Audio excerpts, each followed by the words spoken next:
tax freight train is bearing down on your retirement. To protect yourself, you'll have to harness the power of zero. Hello, folks. Welcome to the Power of Zero show. I am your host, David McKnight, best-selling author of The Power of Zero, Look Before You LERP, The Volatility Shield, and Tax-Free Income for Life, all of which can be bought in single copy version on Amazon and in bulk at davidmcknightbooks.com. If you're looking for someone to help you navigate all of the pitfalls that stand between you and the 0% tax bracket, and you want to mitigate longevity risk along the way, head on over to davidmcknight.com. Happy to hook you up with one of our elite POZ advisor, member of our elite POZ advisor group. They're trained, vetted, qualified personally by me. If you're an advisor who wants to level up your game and start to adopt the Power of Zero worldview, and then integrate these concepts into your own practice, head over to powerzero.com. We'd be happy to have a phone call with you.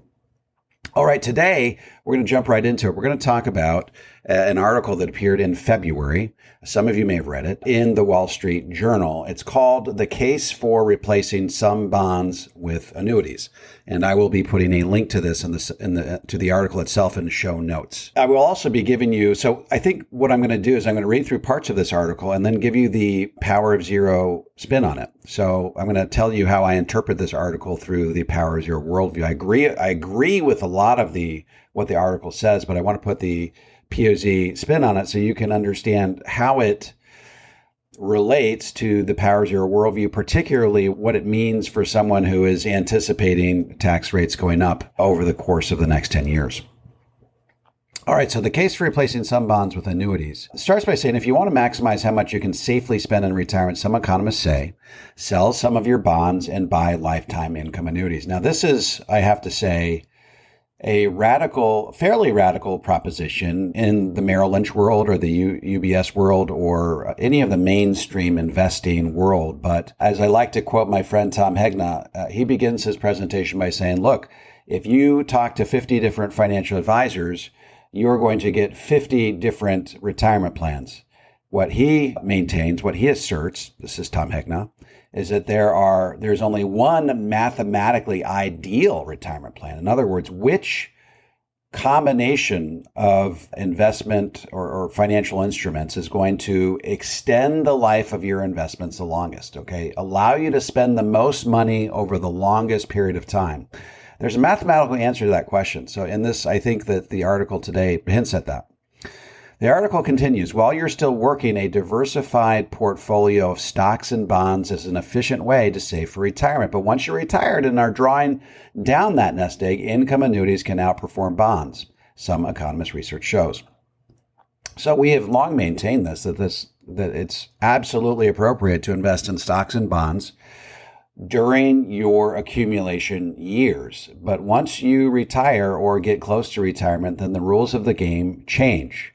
And you have to start thinking in terms of distribution. You have to start thinking in terms of what is the single greatest risk that threatens your retirement. And as I have, with much chagrin, acknowledged over the last year or two, it is not tax rate risk. It is actually longevity risk. If you interview pre-retirees and retirees all across the country, they will continue to tell you that the number one thing they're worried about is running out of money before they run out of life. Okay, so running out of money before they die. So that is a risk. It also has unintended consequences. There's a cascade of other risks that I talk about in my book, Tax-Free Income for Life, that stem from longevity risk. So we have to somehow find a way to manage longevity risk. And if we can extend the life of our investments along the way, I think that we're accomplishing a lot of different objectives. The article continues.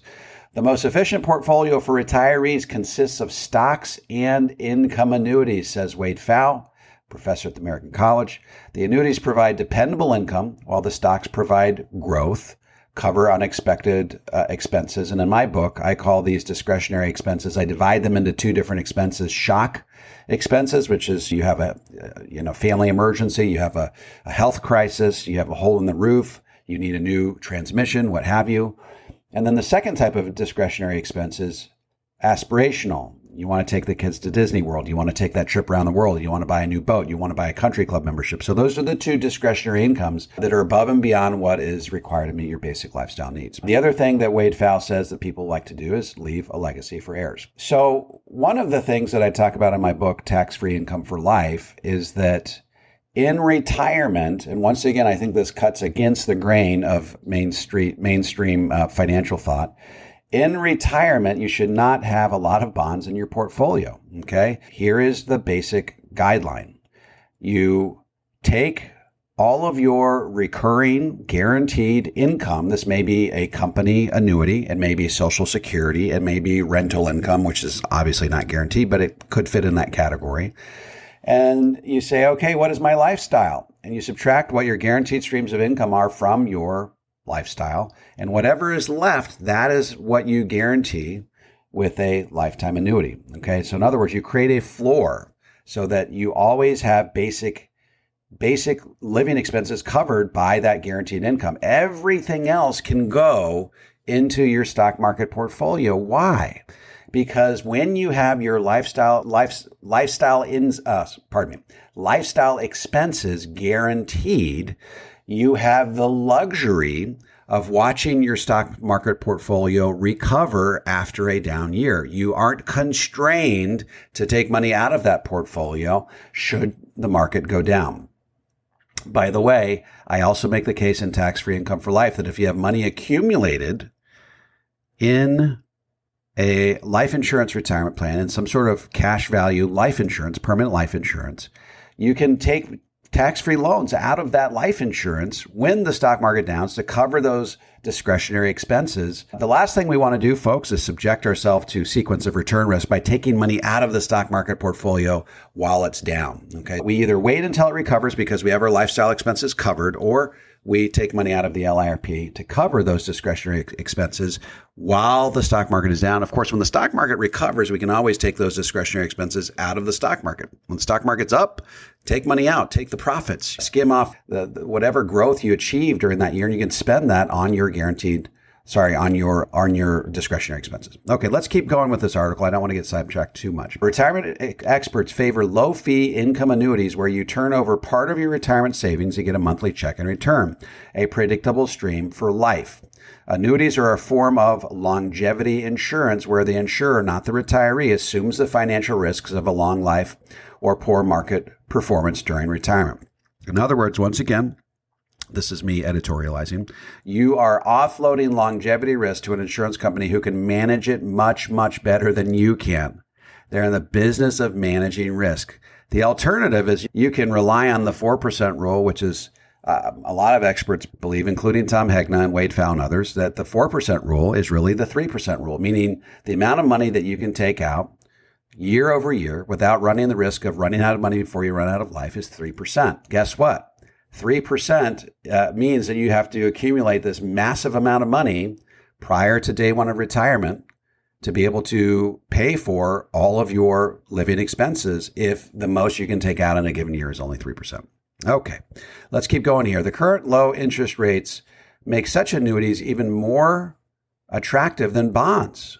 While annuity payouts have dropped because of low rates, alternative strategies such as bond ladders, a portfolio of bonds that mature on different dates, have been hit even harder. And here's an example. I actually like this example because I think it makes the case that Tom Hegna makes that the math of annuities will extend the life of your investments more so than a well-allocated, balanced bond stock portfolio. So this is the example that the article gives. Consider a 65-year-old retired woman who has $1 million nest egg. She's risk averse and wants to finance her retirement entirely through bonds. She's a non-smoker and average health. According to actuarial tables, there's a 22% chance she'll live 30 more years. She decides to build a bond ladder that will run out of money when she's 95 years old. At current interest rates, such a portfolio could provide her with around $42,000 a year for 30 years. This is according to Wade Pfau's calculations. If she instead used her $1 million for an income annuity, she could currently get, by the way, we don't necessarily recommend that you put every last dime of your liquid retirement savings in annuities, but for the sake of this example that Dr. Pfau puts forth will follow through with it. If she instead uses her $1 million for an income annuity, she could currently get around $54,000 a year from a range of insurers. One insurer, American Equity, has been offering a payout of more than $61,500. The article continues, to be sure, bonds can outperform annuities in a shorter retirement. The 65-year-old woman could construct a bond ladder giving her more than $58,000 a year to age 85, exceeding the payout of most annuities with the exception of American Equity. But using a 20-year bond ladder means she would have no income if she lived past 85, whereas the annuity will keep paying no matter how long she lives. So here's the bottom line, folks, and this is Dave editorializing again. Bonds and stocks do not mitigate longevity risk. They expose you to a range of sub-risks, which I talk about in my book, Tax-Free Income for Life. So it's a risk multiplier, risk amplifier. It amplifies the risk of succumbing to a number of other risks that could send your retirement cartwheeling off the tracks. You have to have some instrument that guarantees that you won't ever run out of money, and that's what that income annuity does. Dr. Fowl says you don't have any upside potential with the bond ladder. If you live past 85, you're out of money. The article continues, unless you die relatively young, income annuities will give you more retirement spending power than bonds. So, for those of you with longevity in your family, this is Dave again. For those of you who anticipate living a longer life or hope to live a longer life, the annuity rewards you for doing so. I don't love strategies that reward you for living a shorter life. I don't like putting anyone in a position where they're waking up one day and saying, gosh, I hope today is the day that I die because that's going to maximize wealth to heirs or that's going to maximize my estate or what have you. I love strategies where the longer you live, the better it is for you and the better it is for your heirs. You want strategies that reward you for living a longer life, not penalize you for living a longer life. The stock bond approach penalizes you the longer you live. The longer you live, the less likely your money is to last through the end of your life. Whereas if you really want to game the system, you enter into a contract with an insurance company and then you let that Methuselah gene manifest itself and you live to 105 because the insurance company is contractually obligated to continue to pay that money so long as you're alive. All right, now Mosh Milevsky, who's a professor out of York University in Toronto, he concedes that there are instances where you don't need an annuity, and I 100% agree. What are the circumstances in which you don't need an annuity? He says if you already have plenty of income to cover essential expenses through Social Security and employer pensions, there may be no need to purchase a private annuity. Once you buy a basic income annuity, the money is no longer in your portfolio to cover emergency expenses, and that spooks many investors. Okay, so let's talk about what he's saying here. So he's basically saying, look, you need to cover your fixed expenses with income that will last the rest of your life. That's the floor. Okay, so that's the guarantee. You have to cover your nut that you got to crack every month. You have to have the ability to pay those living expenses month over month. However, this approach can spook some investors, okay? It can spook some investors because essentially what it's saying is, look, if we take the bond portion of your portfolio and we put that into an annuity to guarantee those basic living expenses, what's left over? What's left over is money in your stock portfolio. Is that an appropriate strategy? Remember that when you have your guaranteed living expenses, your living expenses guaranteed for as long as you live, that gives you a permission slip to take more money and to take more risk in the stock market. You have the luxury of taking more risk in the stock market because should the stock market go down, you can always wait until it recovers, which is usually 1 year. Wait until it recovers before, you start taking additional distribution. All right. Let's talk about Social Security's role. The article continues, Social Security is itself an inflation-adjusted income annuity. And it's usually smart to max it out by not claiming until age 70 before you buy a private annuity. This is something that I've long preached. If you are in good health, by the way, how do you figure out if you're in good health? You go through the underwriting process for an LIRP. Remember, underwriters with insurance companies are in the business of predicting how long you're going to live. If it comes back, remember, and you can get ratings anywhere from 1 to 30. 1 means you walk on water, you're going to live forever. 30 means you're on death's doorstep. They got to sort of hold out a mirror to see if you fog it. You can get everywhere in between. If you're like a 1, 2, or 3 on that scale, that means that they anticipate you're going to live a very long life, and they're willing to put their money where their mouth is. If that's the case, if that's the type of rating that you get from an insurance company, you are better off pushing off the receipt of that Social Security until age 70. And oh, by the way, if you are doing a lot of asset shifting between now and age 70, okay, you probably don't want to be taking Social Security. Number one, you are locking into a lower amount. But number two, if you're doing a lot of Roth conversions, that's all going to count as provisional income. It will cause your Social Security to be taxed. So why not push it off till age 70? If you're going to live a nice long life, push it off till age 70. You're not going to have Social Security taxation, and you're going to lock into a much higher amount that'll give you more money over time. He says that's because Social Security is more generous in how it calculates payouts than other annuities. Your Social Security pension rises 8% for each year you delay claiming beyond your full retirement age. And I think this is probably one of the very best quotes in the entire article. He says the very best annuity you can buy is to delay Social Security. That's Steve Vernon, who's an actuary out of the Stanford Center on Longevity. All right, here's another example here where we really get down to the nitty gritty of does it make sense to replace your bond portfolio with an annuity? So here's an example. Let's say a 70-year-old couple has $50,000 of combined Social Security income in $1 million portfolio. The portfolio contains $600,000 in stocks and $400,000 in bonds.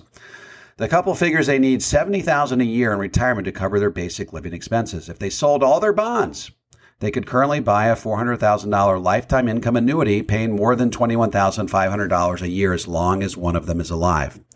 Because the couple now has $71,500 a year in guaranteed income, they could safely keep the remaining $600,000 in their portfolio and stocks to create the biggest possible legacy for their heirs. So, yeah, this is really runs counter to a lot of mainstream financial planning thought. You take the bond portion of your portfolio, you replace it with an annuity. I also make the case, and I have done so in other podcasts, that your LIRP can also count as a part of your bond portfolio. The money is growing safely and productively, but you are also getting, and it's growing tax-free, and you're also getting a death benefit that doubles as long-term care. So that annuities and life insurance retirement plans can double, moonlight, if you will, as the bond portion of your portfolio. Now, the one thing that this article does not bring out is the taxation of the annuities. And of course, this is the main thesis of my book, Tax-Free Income for Life. All of the things that we've talked about up to this point in the podcast are true. However, if you draw your guaranteed lifetime income out of your tax-deferred bucket, you can unleash a chain of unintended consequences, the likes of which can bankrupt your portfolio years in advance of when you ever thought possible. And let me just briefly review why that is the case.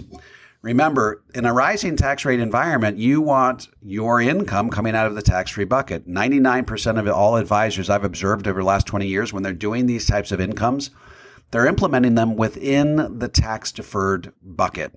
Okay. And once you elect that income out of the tax-deferred bucket, it's stuck. It's coming out of that tax-deferred bucket for the rest of your life, and it will be exposed to tax rate risk for the rest of your life. Now, the other thing that we talk about, and it's important, is that income out of a guaranteed lifetime annuity from your tax-deferred bucket also counts as provisional income, which it'll dramatically increase the likelihood that your Social Security will be taxed. So let's say you lose a portion of your guaranteed lifetime income to increase taxes. You lose a portion of your guaranteed lifetime income to Social Security taxation. You now have a hole in your guaranteed lifetime income. Where do most Americans go to plug the hole in their Social Security and guaranteed lifetime income. They go to their stock market portfolio. They're going to spend down their stock market portfolio. They're going to plug that hole by taking distributions from their stock market portfolio. What if they have to do that when the stock market is down? Wow, they just expose themselves to sequence of return risk. The point is you can spend down all of your other assets 7 to 10 years faster if you're implementing all of these strategies within the tax deferred bucket. That's why it's so absolutely critical that you utilize an annuity that has a piecemeal internal Roth conversion feature that allows you to step that money over to the tax-free bucket by way of a Roth conversion, little by little internal to that annuity, so that by the time you step that money over, it might be over we want to stretch that tax obligation out, it might be over a 5 to 7 year period. If the Joe Biden tax cuts go through, it could be a 9-year period between now and 2029. But the point is, you want to take that guaranteed lifetime income out of your tax-free bucket. You are immune to the effects of tax rate risk. You're immune to the effects of Social Security taxation because all of that money is coming out of your tax-free bucket.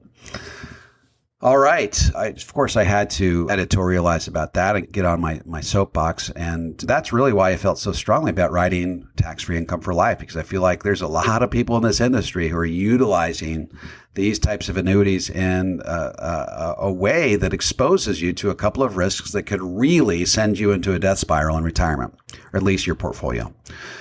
All right, the article concludes by saying, whereas the most efficient portfolio would be invested 100% in income annuities and stocks, most retirees are still going to keep some bonds or cash to damp portfolio volatility and provide an emergency reserve. I thought this was an interesting way to end the article. And of course, I think that bonds and cash are not a great place to store a lot of money in retirement. I think that if you have your guaranteed lifetime expenses covered through Social Security, a pension, and your guaranteed lifetime income annuity, then you have the luxury, like I said, the permission slip to take more risk, the luxury to leave that money in the stock market. And if you should need money to spend while the stock market is down, a lot of people say, hey, look, I can bite the bullet until the stock market recovers and then start taking discretionary income again. But if you are implementing a Power Zero plan, there's a really good chance that an LIRP, a life insurance retirement plan, is part of that plan. And as I've long said, one of the great times to spend money out of your LIRP is to take tax-free distributions by way of that loan, to do it during the down years in the stock market, during your retirement. Use that money to pay for those shock and aspirational expenses, those discretionary expenses during your retirement when the stock market is down. And the reason why, if you read my book, I talk about time segmented investing. And one of the reasons why any of the dollars not earmarked to pay for your lifestyle during the Roth conversion shifting period get allocated to that pedal to the metal, high octane stock portfolio. And the reason is because we have our lifetime expenses covered by guaranteed lifetime income and Social Security. And the LIRP covers our discretionary expenses during the down years in the stock market. So we need that stock market portion of our portfolio to last the entire 30-year retirement. Okay. If we have a lot of money in bonds and cash, it's just not harnessing enough growth, enough power from the stock market to be able to last the full 30 years. So in short, if you want the dollars earmarked for your discretionary expenses to last the full arc of your 30-year retirement, you can't have a lot of money in bonds. By the way, your guaranteed income and your LIRP serve as the bond portion of your portfolio. So if you have a lot of other money in bonds in retirement, then you are not likely to harness the growth necessary to have your money last as long as you do. And even better, have money left over for heirs at the end. All right, that's all for today, folks. Once again, if you are looking for help implementing these strategies in your own life, head over to davidmcknight.com. We're happy to hook you up with a qualified Power Zero advisor in your neck of the woods, trained, vetted, qualified personally by me. And if you're an advisor that wants to implement these concepts in your practice, head over to powerzero.com. Once again, would love a follow on Twitter. It's @McKnight & Co. @McKnight & Co. Would also love a review of any of my books on Amazon. All right, folks, we will look forward to chatting with you same time next week.